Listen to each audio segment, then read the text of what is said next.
தமிழ்நாட்டில் 2 விதமான மடம் இருக்கு. ஒன்று தமிழை முதன்மைப்படுத்துகின்ற ஆதீனங்கள், சைவ மடங்கள். இன்னொன்று தமிழை நிராகரித்து விட்டு சமஸ்கிருதத்தை மட்டுமே முதன்மைப்படுத்துகின்ற சங்கர மடம். அது காஞ்சி சங்கர மடம். அது ஆந்திராவினுடைய மடத்தினுடைய கிளை மடமாக இருக்கக்கூடிய காஞ்சி சங்கராச்சாரியாரோட மடம். அவர்கள் தமிழை வழிபாட்டு மொழியாக ஏற்றுக்கிறது இல்லை. தமிழ் மொழியிலே படைக்கப்பட்ட இலக்கியங்களாக இருக்கக்கூடிய தேவாரம், திருவாசகம் போன்றவற்றை எல்லாம் அவர்கள் ஏற்றுக்கொள்வதிலே நிராகரித்தவர்கள். அதனால் தமிழை அவங்க நீச பாஷை என்று சொல்வார்கள். நீச பாஷை, தீண்டத்தகாத ஒரு பாஷையாக அவர்கள் மொழியாக அவர்கள் பிரகடனப்படுத்தினாங்க. இது நம்மெல்லாம் சொல்லல, அது அவங்களே எழுதின ஒரு விஷயம் தான். சென்னையில் நடைபெற்ற தமிழ் சமஸ்கிருதம் அகராதி வெளியீட்டு விழா தொடக்கத்தில் தமிழ்தாய் வாழ்த்து பாடல் ஒலிக்கும் போது ஆளுநர் பன்வாரிலால் புரோஹித் உள்ளிட்டோர் எழுந்து நின்று மரியாதை செலுத்தினர். அப்போது காஞ்சி இளைய மடாதிபதி விஜயேந்திரர் அமர்ந்தே இருந்தது சர்ச்சையை ஏற்படுத்தியிருக்கிறது.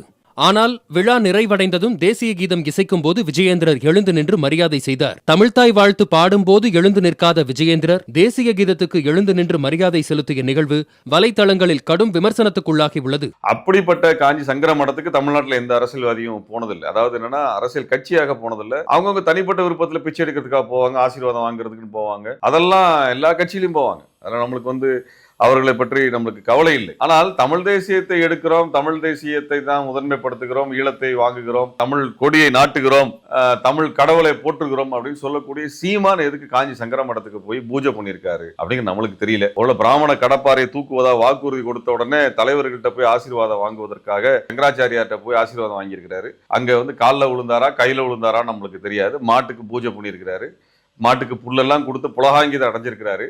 இப்படி ஒரு பக்தி பரவசத்தோட, சமஸ்கிருத பக்தி பரவசத்தோட வந்திருக்கக்கூடிய சீமானுக்கு நம்ம கொஞ்சம் உதவி பண்ணலாம். என்ன மாதிரினா, அவருக்கு திராவிட கருத்தியலை, தமிழர் கருத்தியலை, தமிழர் அரசியலை சிதைப்பதற்கு பிராமண கடப்பாறையை தூக்கியிருக்கிறாரு. அதனால அவருக்கு அதுக்கு அந்த கஷ்டம் வந்துட வேணாம். அவருக்கு அவங்க மொழியில், அதாவது பிராமணர்களுடைய அல்லது அவர் சொல்லக்கூடிய பார்ப்பன அந்த வழிமுறையில கொடுப்போமே, என்ன கொடுக்கலான்னு யோசிச்சு பார்த்தோம். அதுல அவருக்கு பிடிச்ச விஷயமா இருக்கும்னா அது கோமியத்தை கொடுத்தா நல்லா இருக்கும்னு தோணுது. கல்லு குடிக்கிற ஆள் தான். ஆனா இப்ப சங்கர மடத்துக்கு போனதுக்கு அப்புறம் அவருக்கு கோமியம் தான் பிடிச்ச பானமா இருக்கும். அதனால நண்பர்கள், தோழர்கள், வர்ற ஏப்ரல் 17ஆம் தேதி சீமானுக்கு நீங்க எல்லாரும் ஒரு கோமிய பாட்டிலை வாங்கி அனுப்புனீங்கன்னா, திரள்நிதியோட கோமிய பாட்டிலும் போட்டோம். தேர்தல் கமிஷன் அதில் கணக்கில் எடுத்துக்காதுன்னு நினைக்கிறேன். அதெல்லாம் நன்கொடை கணக்கில் வராதுன்னு நினைக்கிறேன். அப்படியே கோமியத்தை அனுப்புனீங்கன்னா அவர் கோமியத்தை குடிச்சிட்டு சங்கர மடத்தில் பண்ண பூஜையோட கோமாதா பூஜையை நடத்திட்டு அப்படியே அவர் இன்னும் கொஞ்சம் சிறப்பாக வேலை செய்வார். நம்மளும் அவரை சிறப்பாக வரவேற்று என்ன